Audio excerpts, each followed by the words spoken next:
Okay படத்துல என்ன கதை? படத்துக்கு கதையை விட திரைக்கதை தாங்க ரொம்ப முக்கியம். இதை தெரிஞ்சுக்கிட்டா உங்களுக்கு அந்த படத்தோட கியூரியாசிட்டியும் போயிடும். சொல்லுங்க யார் நீங்க? Welcome to Minima theatre channel. Hello everyone. Screen பிளேனா உன்னை பொறுத்த வரைக்கும் என்ன? ஸ்க்ரீன் பிளேனா என்ன பொறுத்த வரைக்கும் டேரக்டர்ஸ் ஸ்க்ரீன்ல ப்ளே பண்றது தான் ஸ்க்ரீன் பிளே. என்ன விளையாட கிரிக்கெட் விளையாடுவாங்க அப்படி கிடையாது. இப்போ உனக்கு இந்த பேனா ரொம்ப ஃபேவரட், இது தொலைஞ்சிட்டு அது நீ எப்படி தெரிஞ்சுக்க? எப்போ எனக்கு ஒரு தேவை, நான் எழுதும்போது எனக்கு எங்கடா பேனா, ஐயோ பேனா ஒரு தேடும் போது அது காணுன்றது எனக்கு தெரியும். ஸோ அப்பதான் நான் கண்டுபிடிப்பேன். என்ன பண்ணும்போது? காணுன்னு தேடும் போது மக்களை தேடும்போது. ஸோ உனக்கு ஒரு விஷயத்த காரணம் மூலியமா விளக்குறீல, இல்லாதப்பதான் அப்படின்ட்டு. அதாவது ஒரு கதையை ஒரு திரைக்கதை சீன் மூலியமா விளக்குறதுக்கு பேர் ஸ்கிரீன் பிளே. அந்த ஸ்கிரீன் பிளே நம்ம தமிழ் சினிமா, உலக சினிமா எல்லாமே 3 ஆக்ட் ஸ்ட்ரக்சர் மேக்ஸிமம் ஃபாலோ பண்ணுவாங்க. இதை ஃபாலோ பண்ணாலே இந்த படம் மேக்ஸிமம் மினிமம் கேரண்டி பின்வாங்க. ஸோ அப்படி இந்த 3 ஆக்ட் ஸ்ட்ரக்சர்ல என்ன ஒரு படத்துக்கு ஸ்கிரீன் பிளே எப்படி அமையும் இந்த வீடியோல வாங்க பார்ப்போம். படையப்பா படம் பார்த்தீங்களா? பார்த்துருக்கேன். நீலாம்பரியோட கேரக்டர் ரொம்ப ரகடா, ரகட்கள் அந்த காலத்துல ரகட்கள் அப்படின்னு வந்திருக்காங்க. அது நிறைய பேருக்கு பிடிக்கும். அந்த மாதிரி ரகட்களை காட்டும் போது சும்மா அந்த பொம்பளை ரகட் அந்த வந்துட்டு ரொம்ப மோசக்கார பொம்பளுக்கு சொல்றதுக்கு பார்ப்பாங்க. அந்த அவளோட கேரக்டர் நடத்துக்கிற விதம். இப்போ அந்த ஹீரோயின் இருக்காங்கல்ல, அந்த பூ பறிப்பாங்க. அந்த பூவை பறிக்கும் போது அதுதான் படையப்பாக்கிக்குள்ள வச்சு எனக்கு கிடைக்காத பூ வந்துட்டு யாரும் கிடைக்கூடாதுன்னு சொல்லிட்டு அந்த பூவையும் வந்துட்டு நசுக்கிடுவான். ஸோ நசுக்கும் போது அவளோட அந்த அடமெண்ட், பிடிவாதம், அந்த ஒரு பேட் ஒரு பர்சனோட இம்ப்ரெஷன் அங்க காட்டுறாங்க.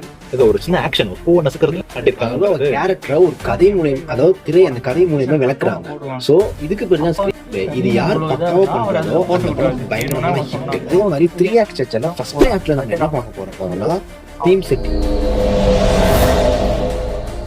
எந்த ஒரு படமா இருந்தாலும் அந்த படத்தோடைய தீம் என்ன அப்படின்னு ஃபர்ஸ்ட் ஒரு 5 நிமிஷத்துல விளக்கணும். நீ எக்ஸாம்பிள் வந்து தளபதி படம் பார்த்து, தளபதி படம் ஃபர்ஸ்ட் 5 நிமிஷம் என்ன ஆகும்? தளபதி படம் ஃபர்ஸ்ட் 5 நிமிஷத்துல ஒரு அம்மா அவரோட குழந்தை இந்த ட்ரெயின்ல பிரிவாங்க. அவன் ட்ரெயின்ல வந்து போகும். இந்த ட்ரெயின்ல போகும்போது நமக்கு ஒரு அண்டர்ஸ்டாண்டிங் வந்து முடி கடைசி சீன்ல எப்படி ஒண்ணு சேர்றாங்க அப்படின்றதான் அந்த வந்துட்டு கதையா இருக்க போது நமக்கு ஒரு அண்டர்ஸ்டாண்டிங். ஆனா எப்படி ஸ்ட்ரகிள் பண்ணி என்ன நடக்க போகுதுன்றது ஒரு கியூரியாசிட்டி இருக்கு. கரெக்ட். அதாவது நான் எப்படா சேர பண்ண ஒரு தீம் செட் பண்றாங்க. இது எல்லா படத்துக்கும் கண்டிப்பா பண்ணணும்னு அவசியம் கிடையாது. ஏன்னா மலையாள படத்துல விதிவிலக்கே கிடையாது. ஃபர்ஸ்ட் 1 மணி நேரத்துக்கு அப்புறம் தான் கதைக்குள்ளே நுழைவாங்க. இந்த பண்ணா உங்களுக்கு ஒரு மினிமம் கேரண்டி மாதிரி இருக்கும். ஃபர்ஸ்ட் 10 நிமிஷம் கண்ணம் குணம் எடுத்தால் ரோஜா அந்த மாதிரி நிறைய படம் சொல்லிட்டு 10 நிமிஷம் அந்த படத்தோட தீமை சொல்லிட்டு அப்புறம் கதைக்குள்ள வேற கதைக்குள்ள போவாங்க. அடுத்தது கேரக்டர் இன்ட்ரோடக்ஷன்ஸ். எந்த ஒரு படமா இருந்தாலும் கேரக்டர் யாரு, ஹீரோ யாரு, ஹீரோயின் யாரு, காமெடியன் யாரு, வில்லன் யாரு, அவங்களோட கோல் என்ன, இப்படின்னு ஒரு ஃபர்ஸ்ட் ஒரு 1/2 மணி நேரத்துக்கு இது எக்ஸ்பிளைன் பண்ணி டூ படம் பார்த்துருக்கீங்களா? அது எப்படி விக்ரம் யாரு, ஜோதிகா யாரு, அவங்க ஊருக்கு வராங்க. இது மேக்ஸிமம் படம் ஃபர்ஸ்ட் ஒரு 1/2 மணி நேரத்துக்கு கேரக்டர் இன்ட்ரோடக்ஷன் அப்படின்னு பண்ணணும். அடுத்தது ஒரு 1/2 மணி நேரம் முடிச்சதுக்கு அப்புறம் கண்டிப்பா கதைக்குள்ள போயே ஆகும். உங்க ப்ரோ கதையே இருக்க மாட்டேங்குது இப்போ படத்துல. உண்மைதான். பேருக்கு ஹீரோயின், கதை 1 லைன் தான். ஹீரோ இருக்காரு, சண்டை போறாரு, ஹீரோ திருப்பி பேக் டு லைஃப். அதுதான் ஒரு கதையாவே இருக்குது.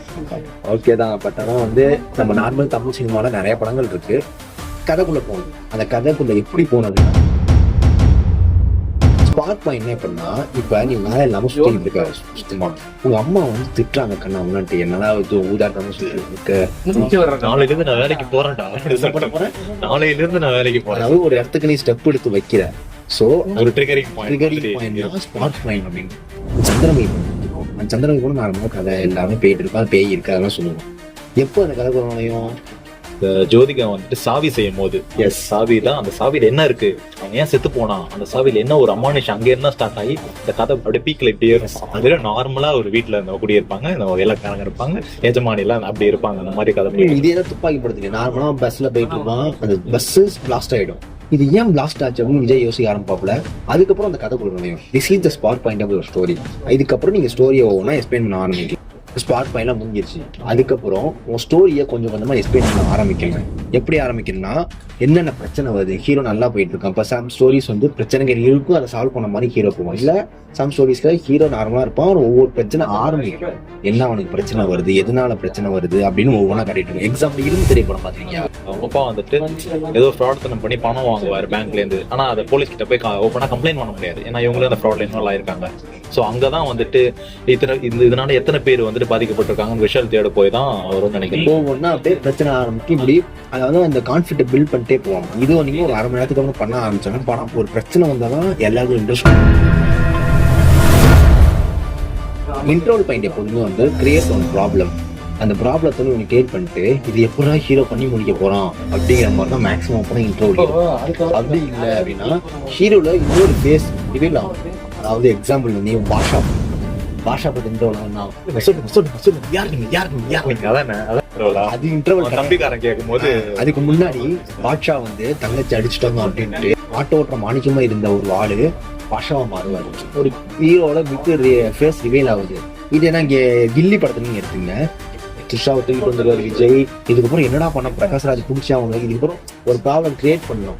அந்த ஸ்கிரீன் பிளே கிரியேட் பண்ணி தான் ஆகும். அப்பதான் இன்ட்ரோல் வந்து ஒரு இன்ட்ரெஸ்டிங்கா யாராச்சும் சாவரத்தை காட்டணும், ஒரு குழப்பத்தை வச்சுக்கணும், இல்ல ஒரு வில்லனை ரிவீல் பண்ணணும், ஒரு சொல்யூஷன், ஒரு ப்ராப்ளம் நீங்க சொல்லும் ஒரு ப்ராப்ளம் வந்துட்டு ஆரம்பிச்சு அதை எப்படி சால்வ் பண்ண போறாங்க அப்படிங்கிற மாதிரி இருக்கும். இன்னொரு கேட்டகரி வந்து செகண்ட் ஆஃப் எதை நோக்கி போதோ அதுக்கு அந்த இடத்துல இன்ட்ரோல் வரும். அதுக்கான ஸ்டார்டிங் பாயிண்ட் ஆகும்.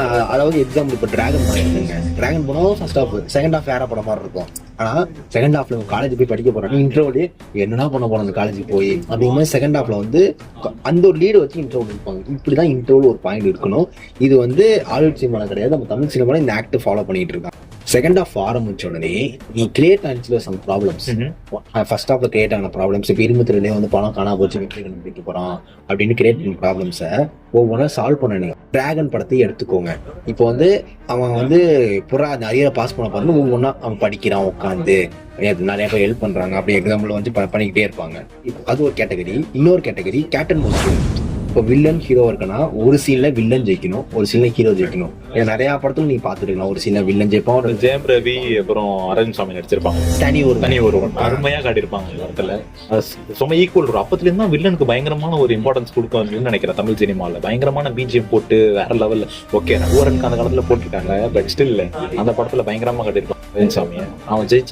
அவன் ஜெயிச்சாவே அது நம்ம ஆசையா இருக்கும். அவன் ஜெயிக்க கூடாதுன்ற மாதிரிலாம் வந்துட்டு நம்ம ஒரு வில்லன் ஒருத்தனோட ஹார்ட்டை வில்றது வந்துட்டு நான் அது டிஃப்ரெண்டா இருக்கும். அடுத்து செகண்ட் ஹாஃப்ல முடிஞ்சதுக்கு அப்புறம் உன்னோட இது வரைக்கும் நீ பண்ணதெல்லாம் பில்டப் பேஸ் ஏத்துனதுதான். நீ வந்து செகண்ட் ஹாஃப்ல உன்னோட ஆக்சுவல் ஸ்டோரி நீ எதுக்காக அந்த ஸ்டோரி சொல்ல வந்த அப்படின்னு சொல்லி ஆகணும். அதனாலதான் இங்க நிறைய பேருக்கு செகண்ட் ஹாஃப் போர் அடிக்குது. எந்த ஒரு கதை சொல்லும் போது கண்டிப்பா தூக்கம் வரும், போர் அடிக்கும். ஸோ தமிழ் சினிமாலையும் சரி இந்தியன் சினிமா சரி செகண்ட் ஹாஃப் போர் அடிக்கிற காரணம் முக்கிய ரீசன் இதுதான். இப்போ எக்ஸாம்பிள் வந்து ஆக்சுவல் ஸ்டோரினா இப்போ இந்தியன் ஒன்று எடுத்துக்கோ. அந்த படத்தோட ஆக்சுவல் ஃபிளாஷ்பேக் ஏன் கமல் வந்து எல்லாரும் கொள்றாரு அப்படின்ட்டு அவங்க பொண்ணு இறந்து போயிருப்பாங்க. அப்போ அதுக்காக லஞ்சம் கேட்டிருப்பாங்க. அதுக்காக கமல் எல்லாரையும் கொள்றாரு அப்படிங்கிற மாதிரி காட்டிட்டு போர் அடிக்கும், தவிர்க்கவே முடியாது. நீ எவ்வளோ பெரிய டேரக்டர்ஸ் எடுத்தாலும் சொல்லிக்கோ. எனக்கு நல்லா நான் இருக்கு சிவாஜி படம் வந்தப்போ செகண்ட் ஹாஃப் கொஞ்சம் லேகா இருக்குங்க அப்படின்ட்டு. ஏன்னா அந்த சாவுறதாலும் கொஞ்சம் லேகா இருக்கு. மொட்டை பாசம் வந்து அந்த படத்தை காப்பாத்தினாரு ஒரு விமர்சனம் ஆனந்த விவரம்னா எழுதியிருக்காங்க. நான் கேள்விப்பட்டிருக்கேன், அதை பார்த்துருக்கேன். கிளைமேக்ஸ் கடைசி இந்த கிளைமேக்ஸ் தான் ஒரு படத்துடைய ஹார்ட் ஆஃப் தி ஒரு அந்த படத்தோடைய ஹார்ட் வந்து கிளைமேக்ஸ் தான். ஏன்னா படம் ஃபுல்லா உங்களுக்கு ஞாபகமே இருக்காது. கடைசி 10 நிமிஷம் தான் நீங்க தியேட்டர் விட்டு போகும்போது வீட்டுக்கு போறவரும் அந்த தாட் மட்டும் தான் இருக்கும். இந்த கிளைமேக்ஸ்க்கு ஒரு ஸ்பார்க் பாயிண்ட் தரணும். சில படம் பார்த்து கிளைமேக்ஸ் வந்துட்டா அப்படின்னு கிளைமேக்ஸ்னா படம் 1/2 மணி நேரத்துக்கு முன்னாடி ஆரம்பிக்கலாம், 1 மணி நேரத்துக்கு முன்னாடி ஆரம்பிக்கலாம். அந்த கிளைமேக்ஸ் வந்து ஆடியன்ஸ்க்கு அவங்களுக்கே தெரியுமோ ஸ்பார்க் பாயிண்ட் கொடுத்து ஆரம்பிப்பாங்க. இது எக்ஸாம்பிள் படையப்பா படம் பார்த்தீங்கன்னா அவர் வந்து அவமானப்பட்டு வந்துருவாரு. அதுக்கப்புறம் ஒரு பிளான் பண்ணுவாரு. ரமேஷ் கண்ணா கேட்பாரு போடா இந்த ஆண்டவனே நம்ம பக்கம் போடா ஆண்டவனே நம்ம பக்கம் இருக்கா. அப்ப நம்ம ஆள் மனசுல ஓகே கிளைமேக்ஸ் படத்துல ஆரம்பிக்க போகுது அப்படின்னு நம்ம ஆள் மனசுல நினைக்கும். ஸோ இதுக்கு ஒரு ஸ்பாட் பாயிண்ட் தரும் கிளைமேக்ஸ்க்கும். அதுக்கு ஆக்சுவல் கிளைமேக்ஸ்ல வந்து கதை என்ன மாதிரி முடிய போதோ லீடு வச்சு முடிப்பாங்க சில பேர். இந்த மாதிரி நடக்கும். சேவ் த கேட் அப்படின்னு ஒரு புக்கு, அப்புறம் SD ஃபீல் அப்படிங்கிற ஒரு புக்கு, அப்புறம் MD சோமர் அப்படி அவர் எழுதுனா ஒரு புக்கு. இதெல்லாம் ஸ்க்ரீன் பிளே இப்படி தான் பண்ணணும். மேக்ஸிமம் படத்துல இதான் பண்ணுவாங்க. 90% இல்லை 95% வச்சுக்கணும். நம்ம தமிழ் சினிமாவில் இந்த ஸ்க்ரீன் பிளே ஸ்ட்ரக்சர் தான் ஃபாலோ பண்ணுவாங்க. இது ஃபாலோ பண்ணாலே அது என்ன கேட்டால் படம் அந்த கதையை பொறுத்து ஹிட்டு. நீ சில படம் பார்த்து கதையே இல்லாமல் அந்த படம் ஓடி இருக்கும். சொல்லு ஓகே படத்தில் என்ன கதை ஒரு பாசனிக்க பாசன் படத்தில் என்ன கதை? ஊதாரியா சுத்துவான், ஒரு பொண்ணல போனுவான், திருப்பி ஊதாரியா தான் சுத்திட்டு இருப்பான். காமெடியா பண்ணா எடுத்துட்டு போறாங்கன்றதான் அந்த படத்தை கதை மேட்டர் கிடையாது. இப்ப ஹரி படத்துல என்ன கதை நீயே சொல்லு. படம் கதை எப்போதுமே இப்போ சொல்றேன், இது நிறைய பேர் சண்டையை கூட வரலாம். கதை என்னைக்குமே மேட்டர். அதுக்குன்னு கதை வேணாம் அப்படின்னு கதை வேணாம்னா நிறைய நல்ல படங்கள் படத்துக்கு கதையை விட திரைக்கதை தாங்க ரொம்ப முக்கியம். நல்ல கதைகள் கூட நல்ல திரைக்கதை இல்லாம ஓடாம போய் பார்த்துருக்கலாம். எக்ஸாம்பிள் நான் வேலைக்காரன் அந்த மாதிரி கதை எந்த படத்துலையும் வர முடியாது. பட் ஆனால் அந்த படத்துல திரைக்கதை வந்து கொஞ்சம் ஸ்லோவா இருக்கும், போர் அடிக்கும். அந்த படம் பெருசா போகல, எதிர்பார்த்த அளவுக்கு போகல. ஆனா வருத்தப்பட வேண்டிய பிரச்சனை கதையே இருக்காது, ஒரு 20% கூட கதை இருக்காது. ஆனா அந்த படம் உங்களுக்கு பிகாஸ் ஸ்கிரீன் பிளே நல்லா இருக்கும். ஒரு படம் ஸ்கிரீன் பிளே தான் பேக் போன் ஆஃப் தி அந்த படத்துக்கு அதுதான். ஸோ ஸ்கிரீன் பிளே இதை பத்தி தெரியாதவங்க இந்த பார்த்து தெரிஞ்சுக்கணும். ஆனா இன்னொரு விஷயம் இருக்கு, இதை நீ தெரிஞ்சுக்கிட்டீங்கன்னா எல்லா படத்தையும் இதை வந்து கம்பேர் பண்ணி பார்ப்பேன். இது நான் இதெல்லாம் எனக்கு ஒரு 15 வயசுல நான் தெரிய ஆரம்பிச்சேன். இப்ப எல்லா படமும் வந்து கம்பேர் பண்ணிட்டு இருக்கேன். இந்த படம் அப்படி இருக்கா, இந்த சீன் நான் இந்த சொன்ன பண்ணிருந்தா அப்படின்னு கம்பேர் பண்ணி பார்ப்போம். அப்படி பார்க்க என்ன ஆகுதுன்னா படத்தை பார்க்க ஆர்வமே போயிடும். வராது அப்படின்னு இதை தெரிஞ்சுக்கிட்டா உங்களுக்கு அந்த படத்தோட கியூரியாசிட்டியும் போயிடும். சரி, அரை மணி நேரம் வந்துச்சு, பாரதமா கதைக்குள்ள போவாங்க பாரு அப்படின்னு நினைப்பாரு. அதே மாதிரிதான் போவாங்க கதைக்குள்ளேயும், அந்த கியூரியாசிட்டி போயிடும். சோ இதை தெரிஞ்சுக்காம இருக்கணும் நல்லதுன்னு சொல்ல, இதுதான் நல்ல ஸ்கிரீன் பிளே. இப்போ ஃபிலிம் மேக்கிங் பண்றவங்க, ஷார்ட் ஃபிலிம் எடுக்கிறவங்க இதை ஃபாலோ பண்ணி நீங்க எடுத்தீங்கனாலே ஒரு மினிமம் கேரண்டியா ஒரு படம் தரலாம். சரி, ஓகே கைஸ், நம்ம until next video, see you guys next வீடியோல பார்க்கலாம்.